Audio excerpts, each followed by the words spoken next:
त्यात एवढं डिटेल माहीत नाही, पण मी एवढं सांगतो की आपण त्याच कामगाराच्या कुटुंबातून आलेलो आहोत, कष्टकऱ्याच्या कुटुंबातून आलेलो आहोत. आणि या देशात संघटित कामगार आणि असंघटित कामगार, जो संघटित कामगार आहे त्याच्या बाबतीमध्ये शासन निर्णय घ्यायला त्यांच्या ह्याला हे करते, पण जो असंघटित कामगार आहे, जे आपला बांधकामावरचा कामगार असेल, असंघटित शेतीवर काम करणारा कामगार असेल, या कामगाराच्या बाबतीत शासनाची धोरणं जरी असली तरी सुद्धा त्याच्याकडं काम बघण्याचा प्रशासनाचा हेतू तेवढा सिरियस नसतो. हा अनुभव आहे.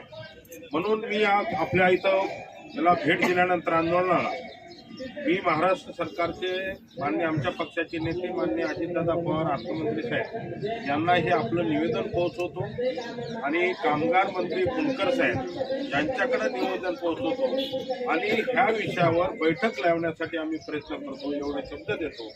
आणि कामगारांच्या सोबत आम्ही आहोत आणि या आपल्या भावनेशी सहमत आहोत आणि या आंदोलनाला आमचा पाठिंबा म्हणून आम्ही करतो.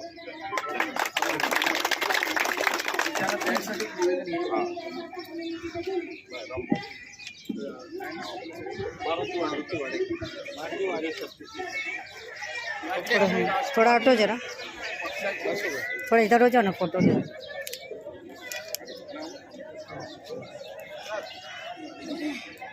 सुद्धा मंत्र्यांनी असा शब्द दिला होता की कामगार मंत्र्यांची नेमणूक झाल्यानंतर मीटिंग बोलवण्यात येईल, पण त्यांनी अद्यापही मीटिंग बोलवलेली नाही.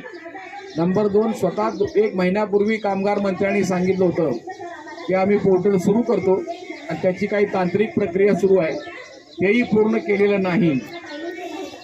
तर त्याच्यामुळे की माझा मोबाईल नंबर आहे सर एक आहे.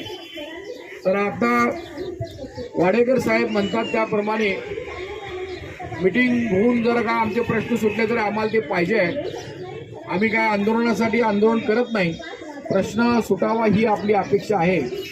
तर उद्या आम्ही इथं मुंबईमध्ये आहोत, तर उद्या जर काही उपमुख्यमंत्री असतील तर त्यांची जर भेट आम्हाला मिळत असेल तर त्यांनाही आम्ही भेटून निवेदन देतो.